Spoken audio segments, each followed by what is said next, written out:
Hello guys, this is the second part of our discussions about cybersecurity, and if you were able to watch the first part, that is quite simple.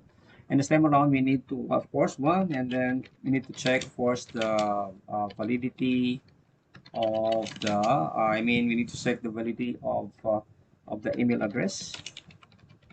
Okay, number two, we need also to check, of course, the validity of the IP address. Okay, of the IP address. So what are the commands that we are going to use right here? It's very simple. I think, of course, we need to use the print statement for range loop. Then, of course, the same time, we're going to use, of course, the if and else statement. What else? Of course, the list statement. The standard data types of font is part of the list. We have the tuples, dictionary, numbers, and string. And what else? Of course, we use, of course, the modules. Like, for example, using, of course, the modules of RE. And that's all. And then we have the red expression. This is part of RE. This is your regular expression. This is imperative expressions. That's how you check, of course, the different character sets of your ASCII code. And the ASCII code is American Standard Code for Information Chart Change. That is from 0 to 255 characters. Okay, that's it. So we have to keep the ball rolling. Okay, so first things first is, of course, validity of the IP address. How to enter the IP address? Very simple. If you want to enter the IP address, of course, we're gonna check, of course, the veracity for that. Well, let's say we have here ask equals to str, and then input, and then we have here, okay, we have here 192. Oh, no. That is colon, and then enter IP address, IP address. Okay, we have here the IP address. And then if we print, of course, that print, and then ask. That's very simple. Okay, run the program. We have here 192.0.0.1, and then we'll say 192.0.0.1. But again, there are some, of course, no environment of Python that will not accept this thing. But again, we can solve this problem by means of the string statement. So again, for example, we need to check if that IP address is listening to our port address, port and port to our computer. What will happen? Let's say this is part of your net result. Okay, so you have here the list of 192.1.1.1. I'm sorry, 1.1, and then we have 0. So in this case, of course, let us assume that this is, malicious IP address. How are you going to check if this is malicious? Okay, we'll just create a program right here, and then you say if, and then ask, and then in net.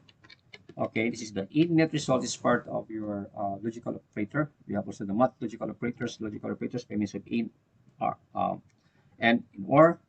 Okay, hope that you know that. And then we have here the result. Okay, we can say print, and you print the notifications right here. Of course, inform the user of the malicious what IP address. IP stands for Internet Protocol. That is serve as your address or your home address. Okay, street address.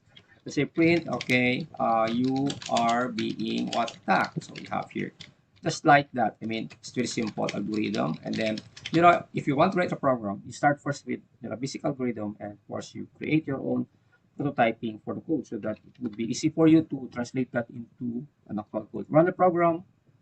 So let's say I will change this as normal, and then run the program. I will say 192.1.5.1.1.2.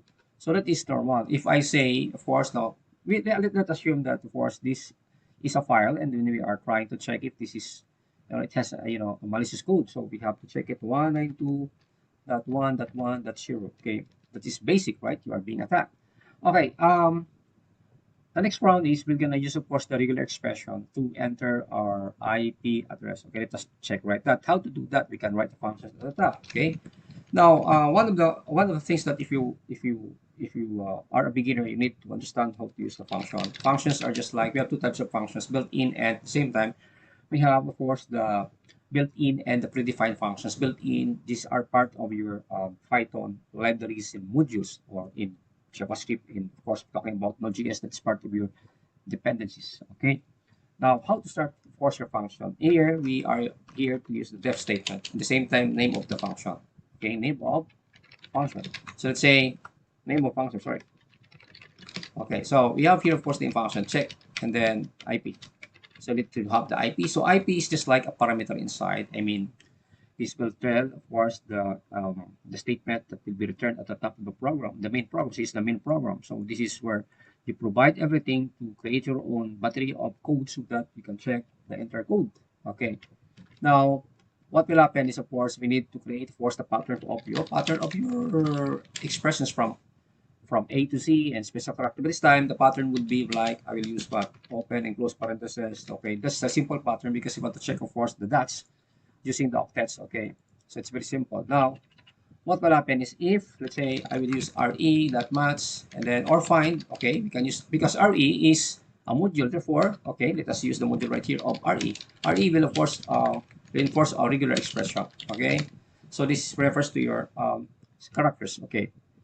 Now, if re find, you can use find, okay? And at the same time, you can use find and let's say re find equals to IP, and then what will happen? So we're gonna use the Boolean. Now, Boolean is using, of course, the true and false. So we can use return and then true.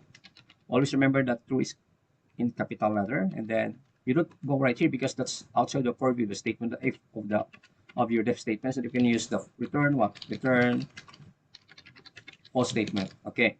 Now we run the program right here. Okay. Nothing's happened. 192. Okay. That is correct. Normal. Okay.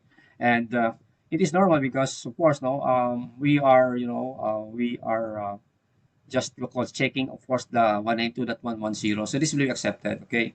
Now we check if that is correct or not. You can use this in other pattern of your information, especially if you're trying to check the Trojan, you're trying to check the malware, and social engineering information. So you can use, of course, the RE. Okay, that's the basic. Now, I will again check the veracity of this code. No, at the same time, we will be using, of course, the check IP here. So I will erase this. Okay. I will use this function to check the veracity of the IP address. Okay, if, let's say, if I say now, what will happen is because we have, of course, the functions right here. Always remember if you have the parameter is composed of numbers, strings, and other expressions inside. So we have one parameter. You see, you can use any variable right here, but why use a long variable if you can manage to make it simple one to be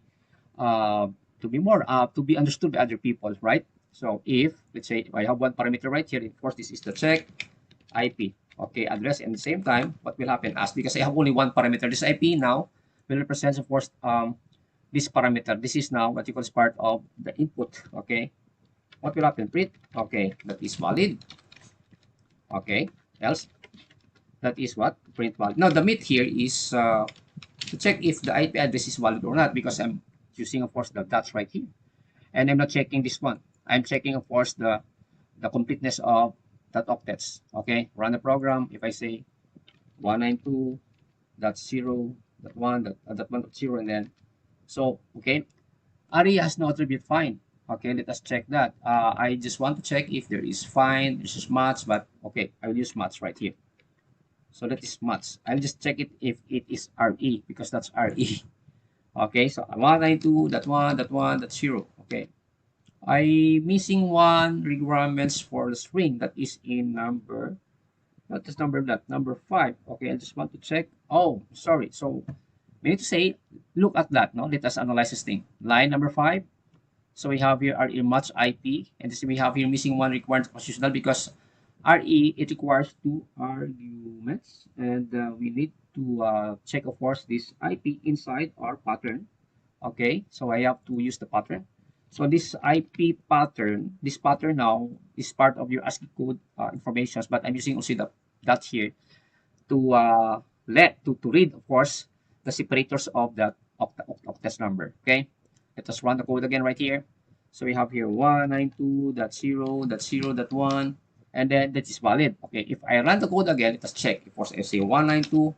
Okay, that is still valid, but I think I need to check, of course, the veracity of this code because if we enter 192, that is not valid. That is invalid. Okay, I'll check it again. Okay, let us go right here.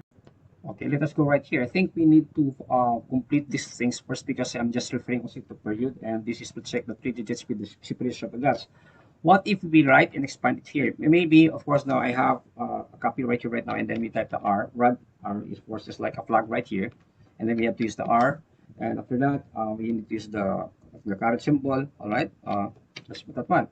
And of course, we type first the object. This is the sets of charges that we need to use. Okay, and at the same time, of course, we have the 0 to 9, the numbers of characters that we need, the numbers of numbers that we need here to be read. and we have here the 1, and then we have the 3. That's the numbers of octets that we need to use, and then we again I use the escape key and that's here. All right, and then at the same time we have here the 3 digits again. Okay, that's the separators for the octets, and then we have the 0, that 9, and of course that's it. And after that, of course, let us follow the code right here, and then we have 1 3. Okay, 1 comma 3, and of course no. And well, of course now I'm trying to memorize everything about these tokens. Okay, so let us check right here. So we have here the read r, the pattern, and of course the car is the control symbol, the question mark, of course the colon, and then of course open and close bracket, which is from 0 to 9.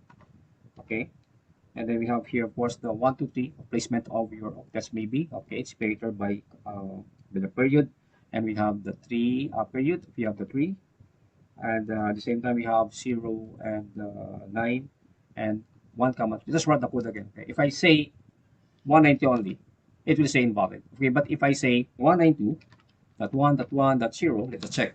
Okay, that's valid. So there you go. So this is the purpose of that. The most important part is we need to use the following statement. We have the R for regress expression.